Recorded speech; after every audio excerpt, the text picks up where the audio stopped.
Nos mandamentos, existem dois mandamentos, não só um, mas dois mandamentos que falam da castidade. Vamos lá, o sexto mandamento, na versão catequética, não pecar contra a castidade. E o nono mandamento, não desejar a mulher do próximo. Aqui a gente pode entender que também o homem, da próxima, mas enfim. O que é que significam esses dois mandamentos? O que é que encerra, a proibição desses dois mandamentos? No mandamento não pecar contra a castidade ou não cometer adultério, são os atos externos, ou seja, os meus atos, as minhas palavras contra a santa pureza, eles são proibidos, ok?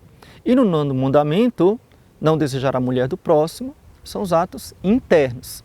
Jesus vai aprofundar esses mandamentos quando ele fala: aquele que olhar para uma mulher e desejá-la no seu coração, já cometeu adultério com ela. Então basta olhar e desejar possuí-la.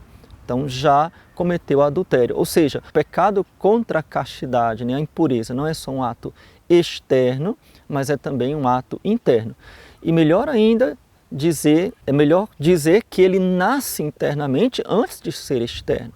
Jesus vai também falar no Evangelho que é no coração do homem que nasce o pecado.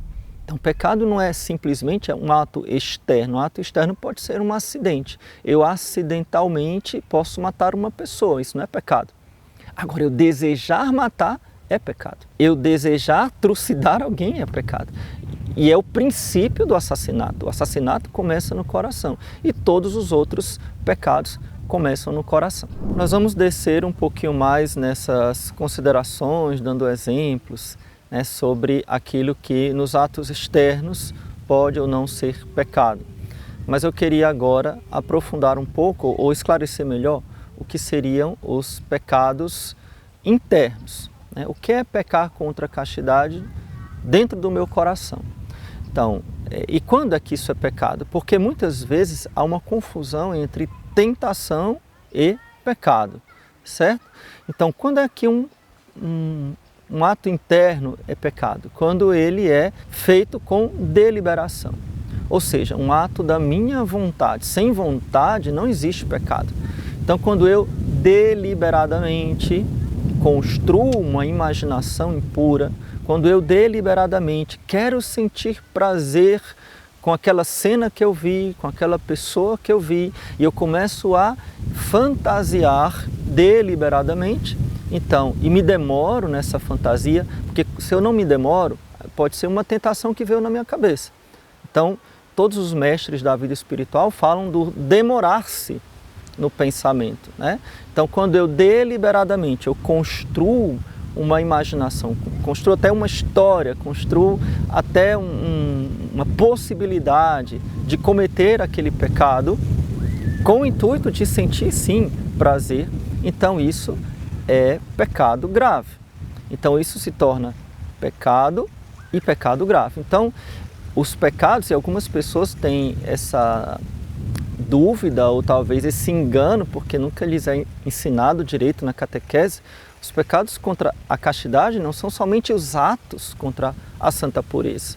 Não é somente o adultério ou os atos solitários contra a santa pureza, mas também aquilo que eu voluntariamente, decididamente, faço brotar no meu coração, usando a minha imaginação, usando o meu pensamento, alimentando os maus desejos dentro de mim. Esses maus desejos alimentados, essa imaginação, digamos assim, alimentada, esses pensamentos alimentados, eles são, inclusive, prelúdio do pecado físico, do pecado externo. Eles geram, inclusive, uma transformação no nosso corpo, biologicamente. Então, nós começamos a sentir sensações no nosso próprio corpo, mesmo apenas no pensamento, mesmo apenas na imaginação. Entende? Então, quando eu faço isso voluntariamente, eu estou batendo nesta tecla porque é um ponto que é muito fácil de eu cair nos escrúpulos. É claro que eu posso ver involuntariamente uma cena e aquilo mexer comigo e mexer até com o meu corpo.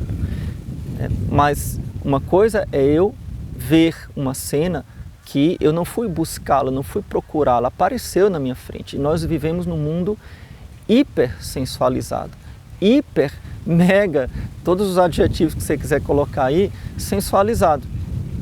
Hedonista, né? Que adora o prazer, que adora especificamente o prazer sexual. Então é muito difícil você estar neste mundo e não ter ocasiões de tentação. Mas uma coisa é eu passar pelo fogo, outra coisa é eu pular no fogo.